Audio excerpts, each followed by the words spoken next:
Hey everybody, welcome to episode 2 of Let's Get Sweaty. Today we're going to talk about custom tactics, what kind of custom tactics you probably want to think about playing if you're going to play in Divisions 3, 2, and 1 in the seasons, and if you're playing in some big tournaments against some upper echelon players. These tactics might help you, give you an edge. That's what we're going to go through today. Let's start now with build-up play. Speed is all about how fast or slow your guys get upfield as you're in that build-up. Obviously, the higher the number, the faster they do that. A lot, and then obviously the lower, obviously, the slower they'll move up. They'll look for the short pass or stay small. If you're looking to play counterattacking, which a lot of people like to do in the upper lanes, you want to put that number probably in the 70s, 60s, somewhere in there. That's really something I would use if you're looking at playing fast or counterattacking. If you want to hold possession and go slow, then obviously drop that down. The other number that really plays into that big time is the passing number right below that. If you go with the low number, guys are going to actually come back to the ball and give you easier passes to make. If you go with a higher number, then guys are going to look for that killer ball all the time. They're going to be breaking down. But it can lead to a lot of long passes where your guys seem stranded in the middle of the field or all by themselves, and it really kind of hurts getting plays unless you're really adept at making those long passes. It can be really difficult. For a counter-attacking team, you want that probably in the 50s. Keep that in that mixed category.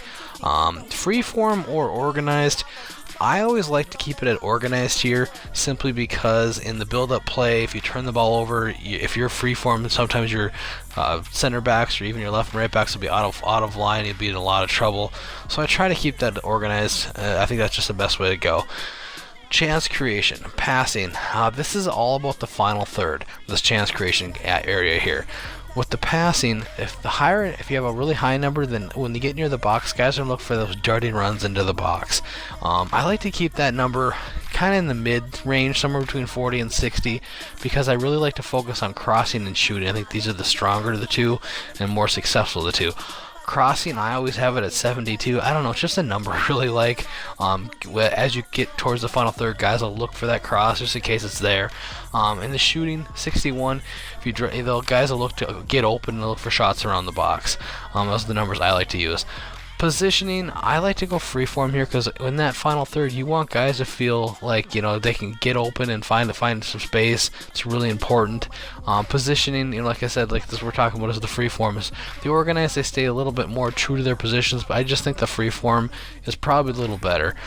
Defense. A lot of guys are playing high pressure in this game, and to play high pressure, you got to be in the high 70s, low 80s. A lot of people like to force that issue, but good passers will kill you on it. If you go too low on the pressure, though, then you'll sit back and absorb too much pressure. I like to keep it in around the 50 mark, unless I really want to use high pressure. You can use one of the defaults to do that. Aggression. If this is how hard you guys come after. If you have the number really high into the double, then two guys go after them. I like to keep that probably right around that 50 to 60 range. I think that's the best spot for it. It doesn't leave you too exposed. Team width. This is when you want to be careful with too. If you get too narrow, then they'll kill you on the flanks. If you get too wide, then it makes it way too easy to come through the middle on you. I like to keep that number somewhere in between that 40 and 50 range as well. I think that's probably the best for that as well. Play with that a little bit, you'll see. Defensive line, I've said this before, I think the offensive trap is horrible. It doesn't work well in this game. You get a lot of over-top through balls are so effective, I always leave it on cover. Now, when that's said and done, make sure you save it, and then you can go ahead and bring that into the game.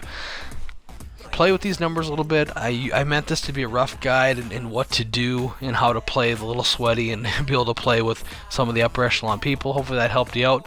Like, subscribe, I really appreciate you guys checking out these videos, watching them, commenting. Let me know what you think of this series. If you want me to keep it going, what things you'd like me to cover next. Really appreciate it, guys. We'll see you next time on Let's Get Sweaty. Have a good one.